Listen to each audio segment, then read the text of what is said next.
Berikutnya kami persilakan calon gubernur nomor urut 1 untuk memilih salah satu ikon yang ada di layar. Silakan. Saya akan pilih Nawasilawalan. Tahu takwa. Tahu takwa, kita akan buka subtema apa yang didapat? Infrastruktur pemukiman, air minum bersih, dan persampahan. Kami persilakan kepada calon gubernur nomor urut 1 untuk bertanya sesuai dengan subtema kepada calon gubernur nomor urut 2 dengan waktu 30 detik dihitung saat berbicara.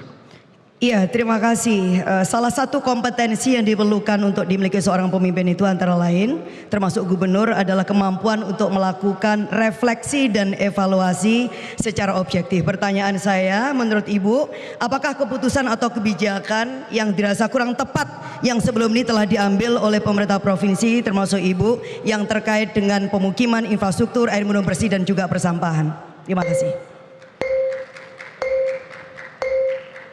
Baik, berikutnya calon gubernur nomor urut 2 silakan menjawab. Waktu Anda 1 menit 30 detik dimulai saat berbicara. Baik, mari kita bersama-sama melihat bagaimana tugas pemerintahan provinsi sebagai bagian dari perpanjangan tangan pemerintah pusat.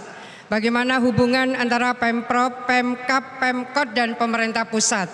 Sehingga ini akan menemukan format bagaimana sesungguhnya pembagian tugas dan kewenangan antara provinsi, kabupaten, dan kota. Secara institusional, membangun sinergitas kolaborasi di antara pemerintah pusat, provinsi, dan kabupaten kota menjadi sangat penting. Apakah kaitan dengan infrastruktur, apakah kaitan dengan permukiman, apakah kaitan dengan sampah, masing-masing akan dipandu oleh RPJMD. Jadi tidak bisa seorang gubernur, wakil gubernur, bupati, wali kota itu keluar dari format yang sudah disepakati bersama. Ada RPJMN, ada RPJMD, kemudian ada RKP, setelah RKP ada RAPBD, setelah itu ada Perda.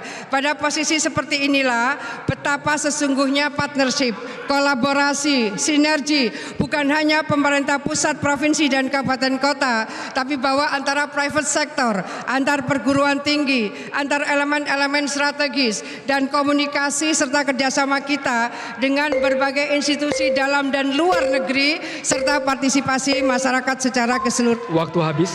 Selanjutnya calon gubernur nomor urut 1 untuk menanggapi, waktu 1 menit dimulai saat berbicara.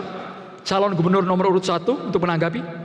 Ya, terima kasih untuk Bu Risma dan Ibu Khofifah. Itu artinya bahwa yang perlu untuk kita kembangkan adalah komunikasi yang efektif dan juga sebuah kepemimpinan yang transformatif. Sehingga kita bisa melibatkan, kita bisa mengajak dan bisa melakukan koordinasi yang sangat mudah dengan pemerintah kabupaten dan kota, dan semua kemudian diajak untuk melihat masalah secara bersama-sama. Karena tadi disampaikan bahwa nggak bisa sendirian. Oleh karena itu, yang namanya pemimpin itu nggak bisa hanya dengan asal waton perintah, tetapi juga menjadi teladan dan kemudian bisa mendorong dan rasa kepemilikan bersama.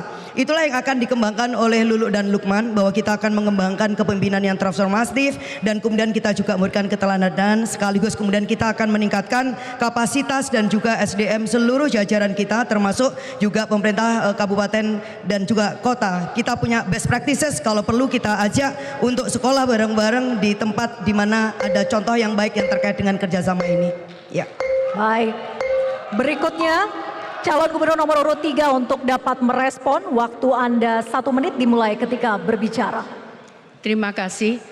Sebetulnya akses permukiman itu bisa dilakukan dengan sangat mudah dan sangat murah. Yang penting adalah bahwa masyarakat diajak untuk berpartisipasi, di mana program-program kita ke depan adalah kita lakukan dengan padat karya dan gotong royong dengan seluruh masyarakat. Kemudian untuk penyediaan air bersih, kita tahu bahwa di Jawa Timur ini banyak embung dan banyak sungai yang belum termanfaatkan dengan maksimal. Kalau itu bisa kita olah, maka itu akan menjadi sumber air minum baru di beberapa wilayah yang saat ini kekeringan. Demikian pula untuk persampahan. Tadi saya sudah sampaikan bahwa sampah itu mulai mempunyai nilai ekonomis yang sangat tinggi.